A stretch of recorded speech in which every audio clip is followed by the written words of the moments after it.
مسلمانوں کا پہلا قبلہ تھا، اس کی طرف اس شہر کا دروازہ تھا اور اس کا نام باب الحتہ تھا۔ لیکن افسوس کیا ہوا کہ انہوں نے اللہ تعالیٰ کی بات بدل دی، ظالموں نے وہ بات بدل دی جو ان سے کہی گئی تھی۔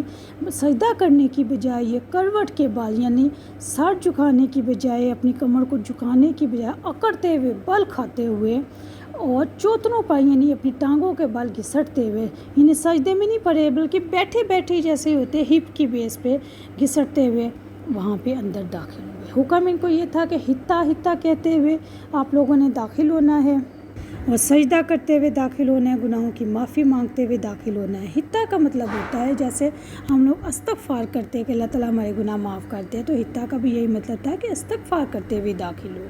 مگر ان ظالموں نے اس حکم کے خلاف کیا اور اپنے چوتروں پر گھسٹتے ہوئے کیا کہنے لگے، ہبا فی شعرہ، ہبا فی شعرہ یعنی گندم کے بال میں دانے، ہمیں گندم چاہیے، گندم چاہیے، اس کی رٹ لگاتے ہوئے داخل ہوئے، اور یہ بخاری شریف میں تفصیل سے موجود ہے۔ اب دیکھنے کی بات یہاں پہ یہ ہے کہ بستی میں سر جھکا کر ہتہ ہتہ کہتے ہوئے داخل ہونے کے حکم میں کیا مصلحت تھی؟ پیاری بہنوں، اللہ تعالیٰ کے احکامات انسانوں کے لیے آزمائش بن جاتے ہیں۔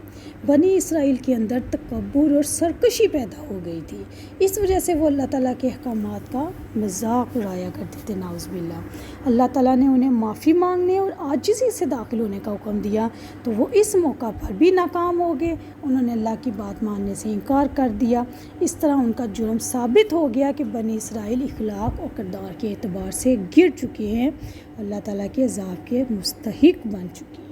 نغفر لکم خطایاکم، اب یہاں پہ اللہ نے کیا کہا کہ اگر تم سجدہ کرتے ہوئے اللہ سے معافی مانگتے ہوئے داخل ہوگے تو ہم تمہاری خطائیں کو بخش دیں گے، یعنی اس سے پہلے جتنی بھی نافرمانیاں تم کر چکی ہو ہم ان کو معاف کر دیں گے، تمہارے گناہ مٹا دیں گے اور تمہاری برائیاں دور کر دیں گے۔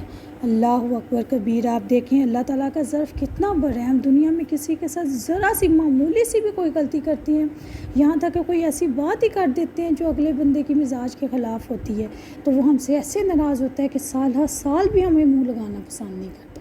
لیکن اللہ تعالیٰ، میرے اللہ کی رحمت دیکھیں، اللہ تعالیٰ کا غفور ہونا دیکھیں کہ اللہ تعالیٰ اتنی گناہ کہ انہوں نے کیے، اتنی نافرمانیاں کی، لیکن اللہ تعالیٰ بار بار ان کو معاف کرتے گئے اور بار بار یہ کہتے رہے کہ اگر تم یہ کام کرو گے تو میں تمہارے پچھلے تمام گناہ معاف کر دوں گا۔ اور پیاری بہنوں، میں نے آپ سے پہلے بھی یہ ذکر کیا تھا کہ بنی اسرائیل کے اندر مثالوں کے اندر ہمیں اپنے آپ کا جائزہ لینا چاہیے۔ اگر ہم اپنی غریبانوں پہ نظر ڈالیں تو ہم سیم ٹو سیم بنی اسرائیل کے طریقوں پر ہی چل رہی ہے، اور یہ قرآن مجید میں دینے کا مقصد بھی یہی ہے کہ امت محمدیہ سنبھل جا، ڈر جا، بنی اسرائیل کے طریقے پہ نہ چل۔ لیکن ہم اس کتاب کو پڑھنے کی زحمت ہی نہیں کرتے، سمجھنے کی زحمت نہیں کرتے۔ اگر ہم نے پڑھ لیا پھر تو اس پہ عمل کرنا پڑ جائے گا، پھر تو ہم اپنی غریبانوں میں جھانکنے پہ مجبور ہو جائیں گے کہ ہمارا تو کردار واقعی بنی اسرائیل والا ہے۔ بار بار اللہ تعالیٰ ہمیں بھی کہتے ہیں معافی مانگ لو، سیدھے راستے پہ آ جاؤ۔ ہاں پھر گناہ کرتے ہیں جیسے وہ گناہ کرتے تھے، پھر جب مشکل پریشانی آتی تھی اللہ سے توبہ کرتے تھے، پھر گناہوں میں لوٹ جاتے تھے، اور ہمارا بھی آج یہی طریقہ بن چکا ہے۔ استغفر اللہ۔ وَسَنَزِيدُ الْمُحْسِنِينَ، اور جلد ہی ہم نیکی والوں کو زیادہ دیں گے۔ دیکھیں اللہ تعالیٰ کتنا غفور رحیم ہے کہ اللہ تعالیٰ کہتے ہیں میں معاف بھی کر دوں گا اور احسان کرنے والوں کو زیادہ بھی دوں گا۔ یہاں پہ احسان کرنے والے کون سے لوگ مراد ہیں؟ احسان کرنے والوں سے مراد وہ لوگ ہیں جو اللہ کے ہر حکم کو اچھے طریقے سے انجام دیتے ہیں، نہ تو وہ حکم کو بدلتے ہیں اور نہ ہی وہ کام میں نقص نکالتے ہیں۔ احسان کرنے والوں کو زیادہ دینے سے مراد ہے کہ ان کے حق سے زیادہ دینا، یعنی ان کے مطالبات سے زیادہ دینا۔ اور زیادہ دینا کیا ہے کہ دنیا میں بھی اس کا اجر دینا اور آخرت میں بھی اللہ کا اس کا اجر دینا۔ اللہ اکبر۔ حضرت ابن عباس رضی اللہ عنہ کہتے ہیں کہ جو محسن ہے اس کے احسان میں اضافہ کر دیں گے، اور جو خطا کار ہے اس کی خطائیں بخش دیں گے۔ اللہ اکبر۔